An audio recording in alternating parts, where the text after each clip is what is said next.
오늘은요, 요셉의 파란만장한 인생 11번째로서 요셉의 덕치에 대해서 한번 생각해 보겠어요. 요셉의 덕치. 요셉이 총리가 됐잖아요. 그런데 참 오늘 보면요, 정말 지혜롭게 행하는데 거기에 백성들을 위하는 마음이 간절한 것이 배어납니다. 소위 말하면 토지법을 새로 제정했잖아요. 뭐 그전에 토지법이 없었겠어요? 있었는데 새로운 토지법을 만든 겁니다. 자, 뭐 읽었으니까 어떤 얘기인지 알잖아요.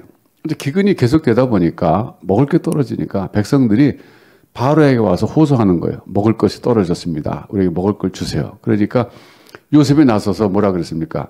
여러분의 가축들을 갖고 오십시오. 그러면 곡식을 주겠습니다. 그랬잖아요. 야, 여러분 가축이라고 하는 것이요, 그 당시에는 이게 정말 전 재산이라고 할 수밖에 없는 그런 중요한 소유물이었습니다. 물론 이제 애굽 사람들은 그 유목민들도 있었지만 유목민이 아닌 정착민들이 많았을 거예요. 근데 가나안 땅에 사는 사람들은 대부분이 유목민입니다. 오늘 본문에 보면 애굽에 있는 돈과 가나안 땅에 있는 모든 돈이 다 지금 애굽으로 왔다고 얘기하고 있어요. 그러니까 애굽만 기근이 든 게 아니라 그 일대가 다 들었으니까 가나안은 그 접해 있잖아요. 그러니까 가나안 땅 사람들도 곡식을 사려고 애굽까지 와서 돈 내고 다 사갔는데 더 이상 돈이 없는 거예요. 그러니까 가나안 땅 사람들은 거의 유목민이거든요. 어떻게 보면 정착민도 있었지만, 그러니까 모든 곡식 없으니까 양떼, 소떼 이걸 다 갖다 주고서는 곡식을 사간 거죠. 그럴 뿐만 아니라 애굽 사람들도 그랬다는 거예요. 그 1년이 지나갔어요. 또 없어요. 또 기근이 계속돼요. 흉년이 계속돼요. 이번에 와서 뭐라 그랬어요? 이번에 이제 애굽 사람들이 와서 그랬다 그러죠. 우리 몸과 토지를 드릴 테니까 우리 종으로 삼으시고 제발 먹을 걸 줘서 살아남게 해주세요. 그러잖아요. 야, 이거 정말 뭐 처참한 상황이에요. 여기서 요셉의 덕치가 보입니다. 자, 어떻게 했어요? 토지를 다 갖고 오라 그랬어요. 그럼 이제 소유권은 바로에게 넘어갔습니다. 그 곡식을 줬어요. 그것만 해도 백성들은 감사했습니다. 근데 한술 더 떠서 이렇게 말해요.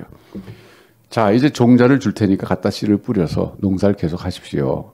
그런데 그 수확의 5분의 4는 여러분이 먹고 당신들이 먹고 5분의 1을 바로에게 세금으로, 뭐 세금이라보다 바로에게 소유권자에게 주십시오. 이렇게 얘기해요. 이게 굉장한 혁신적인 아이디어였을 거라고 저는 생각해요. 왜냐하면 그 당시에는요, 사실 백성을 위하기보다는 왕을 위하는 그런 문화가 팽배했던 때입니다. 그러니까 왕이 조금만 욕심 부린다면, 아니 요셉이 조금만 욕심 부린다면 왜 5분의 1만 바치라 그럽니까? 아니 말로 5분의 2 바쳐라 그래도 안 바칠 상황이에요 지금? 당장 죽게 생겼는데? 아니 5분의 2 정도가 아니라 2분의 1을 바치라 그래도 지금 받을 수밖에 없는 상황이에요. 근데 만약 그렇게 2분의 1을 바치라 그러면 그 농사 짓고 백성들이 얼마나 참 먹을 게 또 궁핍하겠습니까? 여기서 요셉의 넓은 마음과 그리고 그들을 위하는 마음이 드러납니다. 5분의 1만 바쳐라 그랬어요. 자, 그럼 생각해 보세요. 성경에서는 그냥 뭐 결론만 내려서 5분의 1을 바쳐라 했다고 그러지만 이걸 결정 과정이 있지 않겠습니까? 아무리 그래도 뭐 요셉이 혼자 마음대로 독단적으로 할 수 있었겠어요? 적어도 바로의 재간을 받았겠죠. 자, 그럼 상상해 보세요. 이 안건을 가지고 바로에게 들어가서 얘기했을 때 우선 바로부터가 조금 갸우뚱했을 수 있을 거예요. 아, 그 요셉 5분의 1은 너무 적지 않아? 한 5분의 2는 어때? 아, 5분의 3도 괜찮을 것 같은데? 뭐 어쨌든 뭐 그렇게 자꾸 얘기해가지고 말이죠. 바로 입장에서 조금이라도 더 받고 싶었을 거예요. 근데 바로만 그런 게 아니라 뭐 세상에 그때 당시에 총리 하나밖에 없었겠어요? 소위 말하면 뭐 재상이나 여러 그 장관급들이 요즘으로 하면 그 사람들이 쭉 질비하게 서 있었겠죠. 그럼 바로와 얘기할 때 그 사람이 뭐라 했겠어요? 요셉을 해치라고 하는 정적이 또 있었을 거예요. 요셉이 막 출세했으니까 얼마나 안 입고게 보이겠어요. 이번 기회에 내가 바로에게 좀 더 잘 보여야 되겠다 그러고 바로요. 저 요셉이 5분의 1 받자는 건 너무 적습니다. 적어도 5분의 1은 받아야죠. 이러지 않았겠어요? 갑론을박하다가 마지막에 제 생각에 바로가 요셉의 의견을 다시 한번 물어봤을 것 같아요. 그때 바로에게 요셉이 뭐라고 말했는지 모르지만 결국은 바로가 허락한 거예요. 그래서 5분의 1이 된 거죠. 이게 얼마나 아량이 넓은 그런 토지법입니까?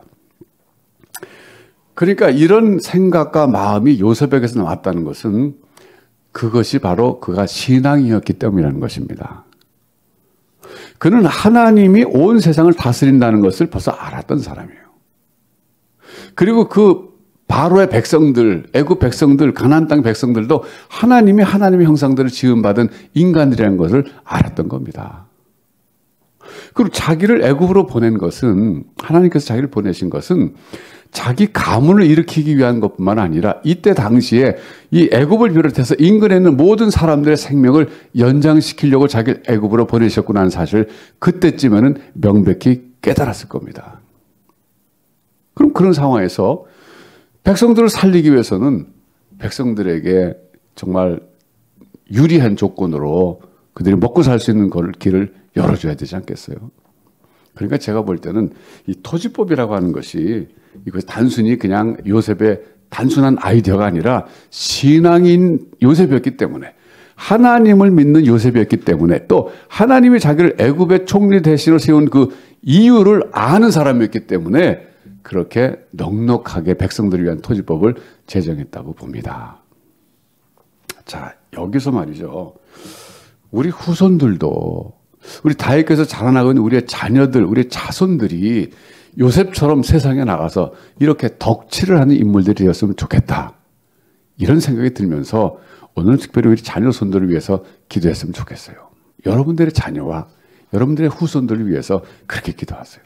하나님, 우리 아이들이, 우리 자녀손들이 세상에 나가서 요셉처럼 이렇게 인정받게 해주시고 정말 영향력 있는 위치에 올라가게 하셔서, 하나님이 자기를 왜 영향력 있는 위치에 올라가게 하셨는지를 깨닫게 하셔서 그 주어진 직책에서 백성들을 위하고 사람들을 위하고 하나님의 형상대로 지음받은 사람들을 위해서 섬기고 봉사하는 그런 일꾼들이 되게 주시옵소서.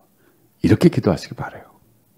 여러분, 오늘 우리나라의 그 근대사를 보면은 대통령 제도가 세워지고 나서부터 보면요, 참 마음이 아파요.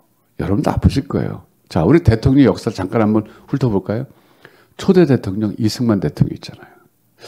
오늘날까지도 그분의 공과 사가 논해질 때 뭐 정말 훌륭한 일을 했다 하는 분들이 있는가 하면, 또 반대해서 막 극단적으로 그분은 정말 너무너무 잘못하고 나쁜 대통령이었다 이런 분도 있는데, 적어도 잘한 건 잘했고 못한 건 못했다 그래야 되는데, 무조건 잘했다는 것도 안 되고 무조건 못했다는 것도 안 되는데, 어쨌든 간에 그분이 마지막에 한국에 들어오질 못했잖아요. 그렇죠?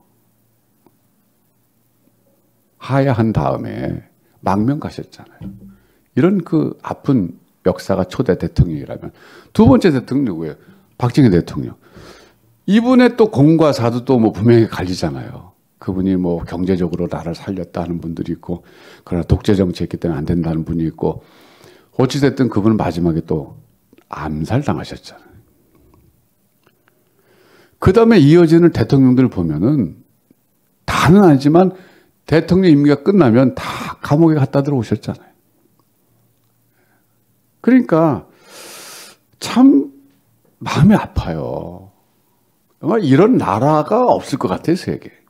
어디 여러분 아시는 나라 있어요? 이런 나라 있습니까? 대통령 하고 나면은 아예 감옥에 가는 나라 있어요? 그 농담 반 진담 반 어떤 분이 그러더라고요. 청와대 옆에 감옥을 하나 만드는 게 낫겠다 그러더라고요. 이게 슬픈 역사예요. 요셉 같은 지도자는 존경받는 지도자고, 소위 덕치를 했기 때문에 백성들이 얼마나 그를 존경했겠습니까? 이런 지도자가 나와야 됩니다. 그래서 우리 다윗교회를 참 다니고 있는데, 우리 자녀들은, 남자애들은 다니엘 같이, 여자애들은 에서 같이 이제 그런 인물들 키우자, 그거 아니겠어요? 물론 이제 뭐 성경에 좋은 인물이 많기 때문에 이름을 그냥 다 할 수 없어 다이라고 했지만, 요셉 같은 인물 나와야죠. 예. 그러니까 요셉이 이렇게 지금 그 토지법을 정말 백성들을 위해서 만든 것은 단순한 그의 뭐 넓은 마음이나 이런 게 아니라 신앙인이기 때문에 그게 가능했던 겁니다. 그게 가능했던 거예요. 그래서 여러분 자녀들에게 어려서부터 하나님을 경외하는 그 마음을 심어줘야 돼요. 이게 하루아침에 되는 거 아닙니다. 그래서 오늘은 진지하게 한 해를 마무리 짓는 수요일 날 여러분 자녀손들을 위해서 간절히 기도하시기 바라요. 이름을 불러가면서 요셉 같은 인물이 되게 해주시옵소서.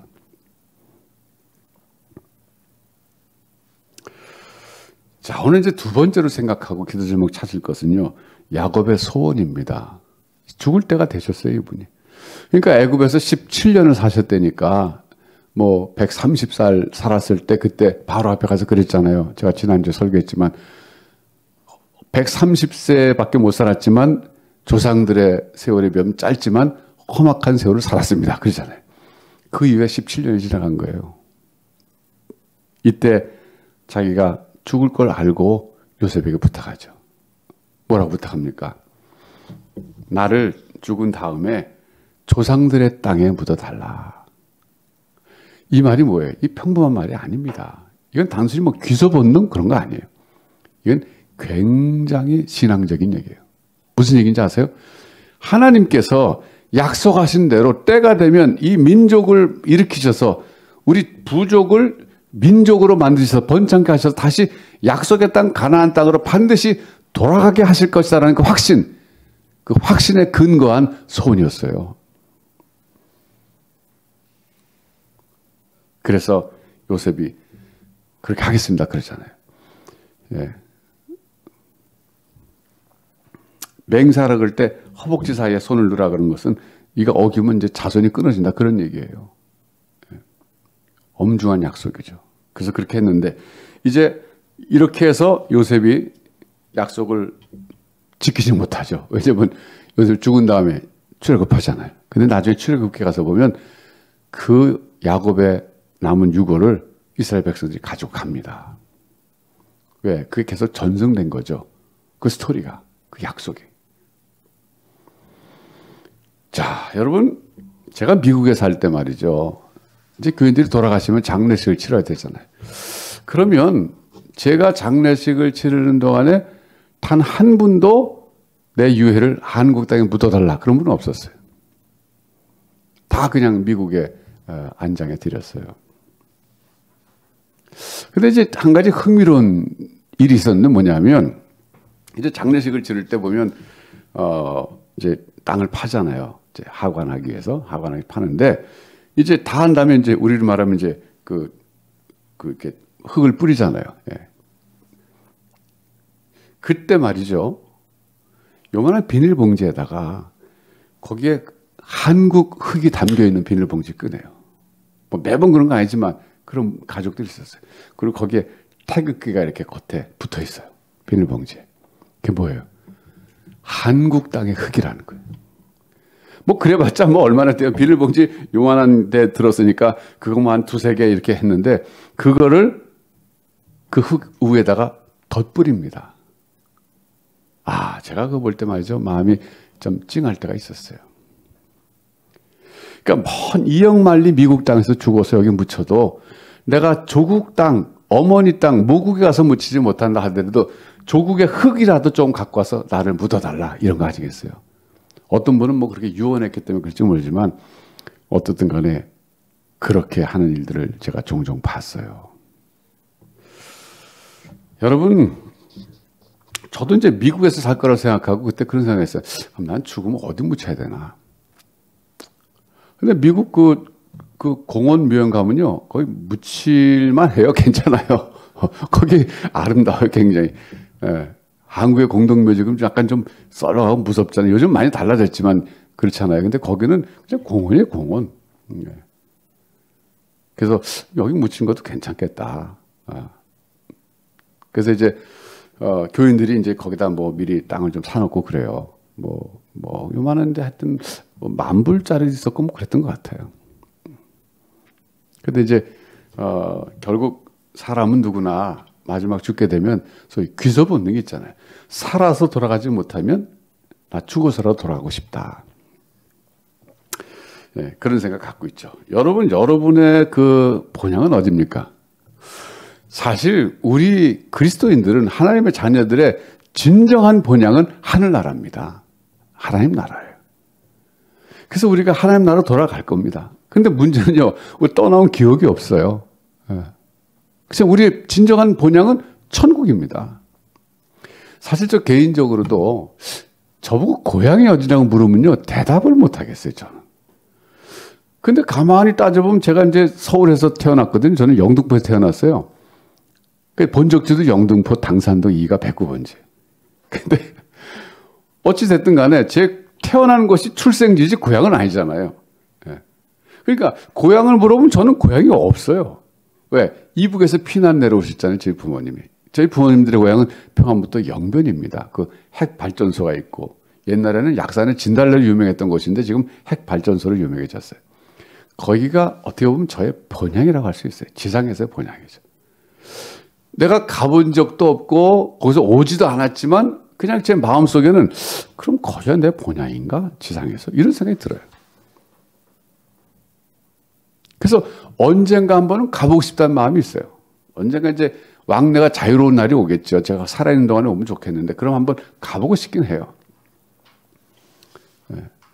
사람은요, 나이가 들면요, 소위 귀소 본능이 생겨요. 그래서 여러분, 지금 미국에 이민 갔던 분들이 소위 역이민을 많이 오는데, 뭐 역이민 올 때 여러 가지 이유가 있지만요, 나이가 들면 들수록 어릴 때 살았던 것이 그립고, 어릴 때 먹었던 음식이 맛이 있고, 그리고 어릴 때 알았던 친구들 보고 싶고 그런 거예요. 근데 야곱은요, 내 시신을 나중에 가나안 땅에 묻어달라 그런 이유가 우리 같이 이렇게 귀소 본능 때문에 향수에 잡혀서 그런 게 아니라 신앙이 그 동기였다는 겁니다. 여기가 어디 있겠어요? 헤브론입니다. 아브라함이 묻혀 있고 사라가 묻혀 있는 그 막벨라, 네, 거기에요. 거기에 나를 묻어달라. 이거는 단순한 뭐 고향이 그리워서 나중에 내가 참 외국에 임면에 살다가 한국처럼 그 가나안 땅 돌아가고 싶다 그런 게 아니라 약속의 땅에 묻히고 싶다 그거예요. 하나님이 우리 조상에게 주신 그 땅, 그리고 이삭과 나를 통해서 약속한 그 땅, 하나님이 하나님의 나라를 세우시겠다는 바로 그 땅, 나는 그 땅에 묻히고 싶다 그거예요. 지금으로 바꿔 말하면 하나님 나라에 가고 싶다 그런 얘기입니다. 이게 오늘 우리가 배워야 될 교훈이에요. 여러분, 애굽 고센이요, 요셉과 이 야곱이 살기에는 정말 좋은 환경이었어요. 사실 가나안 땅 척박하잖아요. 여러분 그 이스라엘 가보셨어요? 그 광야 나가보셨어요? 황량해요. 거기가 뭐가 환경이 좋겠어요. 예. 고센 땅은요, 목축하기 좋은 곳이라는 건 뭐예요? 풀이 있다는 뜻이에요. 더군다나 지금 어떤 상황이에요? 애굽의 모든 그 백성들과 가나안 땅 사람들이 가축을 갖고 와서 팔았을 때 그걸 어떻게 해요? 곡식을 주고 가축을 받은 다음에 그걸 바로가 뭐라 그래요? 그걸 사실 요셉의 형제들이 다 맡긴 거예요. 그러니까 요셉의 그 가문이 목축업을 하는 그 가문이었잖아요, 원래가. 그러니까 고센 땅이 목축하기 좋은 곳이었고 지금 엄청난 양의 소떼와 양떼들이 들어왔기 때문에 요즘으로 말하면 반국영기업처럼 돼갖고 거부가 된 거예요. 그러니까 인구가 400만 명이 늘어날 수 있었죠. 그냥 되는 거 아닙니다. 말하자면 이렇게 경제적으로도 풍요하고 환경도 좋은 곳에서 야곱이 살다가 죽을 때, 야, 정말 여기 좋다. 나 여기다 묻어달라. 그럴 수 있잖아요. 그 가나안 땅 뭐 볼 게 있다고요. 그렇지만 하나님이 약속하신 약속의 땅이라는 거예요. 그 약속의 땅에 대한 간절함이 있었던 겁니다. 그 가치를 알아봤던 겁니다. 오늘 우리가 배워야 될 교훈이 바로 이것입니다. 아무리 이 땅에서 우리가 좋은 곳에 살고 좋은 환경에서 경제적 풍요를 누리고 살 수 있지만 그러나 이 땅에서는 우리가 영원히 살 곳은 아니라는 거예요. 우리가 돌아갈 본향이 있다는 거예요. 저도 한 번도 가보지 못했지만 영변을 이 지상에서의 본향을 생각하는 것처럼 우리 영적인 본향은, 우리가 정말 돌아가야 될 본향은 바로 하나님이 계신 하나님의 나라라는 겁니다. 그 땅에는요, 코로나 같은 거 없어요. 여러분, 코로나가 지금 지속되니까 정말 지쳐가잖아요, 우리가. 그러면서도 한편 적응이 가잖아요. 이 코로나가 없었던 세상이 있었나 싶을 정도예요, 이제는요. 그렇죠? 요즘은 정말 사람이 사람을 경계하잖아요. 마스크 쓰지 않은 사람은 경계하지 않는 사람들이 그런 세상이 됐어요. 하나님의 나라에는 코로나가 없어요. 질병이 없고 고통이 없고 눈물이 없다 그랬어요. 우리에게 영원한 쉼을 주는 나라예요. 여러분, 야곱처럼 우리가 이 땅에 살면서 아무리 좋은 환경에 산다 할지라도 내 본향을 늘 그리워하면서 살아가야 됩니다. 오늘 우리 마음에 본향을 삼아하는 마음이 더 충만해지도록 기도해야 되겠어요. 그럼 이 땅은 뭐냐? 여러분, 이 땅은요, 일터입니다. 일터. 쉼터가 아닙니다. 쉼터는 하나님의 나라예요. 그래서 이 땅에서는 우리가 하나님 우리에게 맡기신 일을 충성스럽게 일하는 일터예요. 여기서 쉬려고 하지 마세요. 쉬는 것은 저 쉼터, 영원한 쉼터 가서 쉬면 돼요. 거기야말로 진정한 쉼이 있기 때문에 그렇습니다. 오늘은 크게 두 가지로 제가 기도 제목 드려요. 첫째는 우리의 자녀손들이 요셉처럼 사회에서 그렇게 인정받고 영향력 있는 사람들이 돼서 소위 할 수 있으면 덕으로서 모든 일을 해서 뭐 경제인이든 뭐 정치인이든 혹은 뭐 사업가든 교육가든 뭐 무슨 일을 하든 뭐 자영업을 하든 어쨌든 덕으로서 자기가 하는 일을 통해서 하나님의 사랑을 나타내면서 많은 사람을 유익하게 하고 그리고 존경받는 후손들이 되도록 기도해 주시기 바라고요. 그 다음에 두 번째는 우리가 이 땅에서 지금 살아가면서 우리의 진정한 본향을 정말 그리워하며 살아가게 해 주시옵소서. 그리고 그 본향이 우리에게 힘이 되게 해 주시옵소서. 본향에 가서 영원히 쉴 날이 있다를 생각하면서 오늘 일터에서 피곤해도 힘들어도 일어서서 이 길을 가게 해 주시옵소서. 이렇게 기도하시기 바랍니다. 기도하겠습니다.